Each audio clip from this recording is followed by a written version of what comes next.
শ্রীরাম রাধারানীকে অভিশাপ দেওয়া মাত্র শ্রী গোবিন্দ আবার মৃদু হেসে উঠলেন। কেন? কেননা তিনি তো লীলাময়, এই লীলা রহস্য কেবল তিনিই জানেন।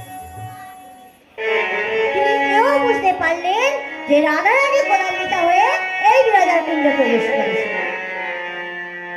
সঙ্গে সঙ্গে বিরজা বলছেন, বিরজা তুমি শীঘ্র নদীর উপত্যকা বাড়ি দাঁড়া হয়ে এই কুণ্ড থেকে নির্গত হও, নইলে রাধারানীর শাপে পড়তে হবে। ও মা! বিরজা তখন রাধারানীর ভয়ে বাড়ি দাঁড়া হয়ে কুঞ্জ থেকে নির্গত হতে লাগলেন। এদিকে গোবিন্দ রাধারানীর ভয়ে একটি সাদা সর্পের রূপ ধারণ করে ওই বাড়ি ধারার উপর ভেসে চলে। রাধারানী কুঞ্জে প্রবেশ করে দেখলেন বাড়ি ধারা, তার উপর ভেসে চলেছে একটি শ্বেত সর্প। রাধারানী বুঝতে পারলেন রহস্যটা কি। তখনই একটি ময়ূর রূপ ধারণ করে ওই ভাসমান সর্পের দেহের উপর বসে একবার, দুবার, তিনবার সর্পের তিনটি স্থান ভেঙে গেল। সেই থেকে শ্রী গোবিন্দের আরেক নাম হলো ত্রিভুঙ্গ মুরারি।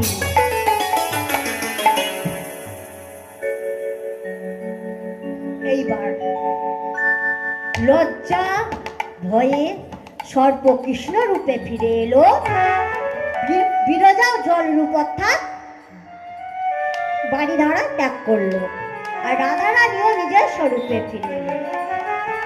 রাধারানী বিরজা বলেছে, ওরে বিরজা, লজ্জা করিস না, মাথা উঁচু করে দাঁড়া। ওরে গোবিন্দ কি আমার একা? গোবিন্দকে যে ডাকে গোবিন্দ যে তারি। নিয়োগ প্রাণ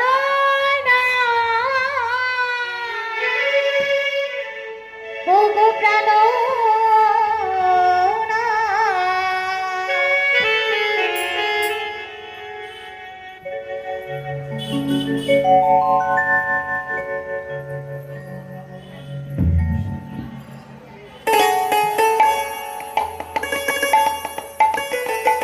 নিতাই গৌর প্রেমানন্দে হরি ওল হরি ওল।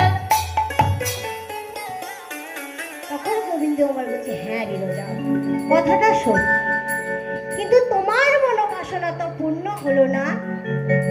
তবে এখন নয়, আগত দাপর যুগে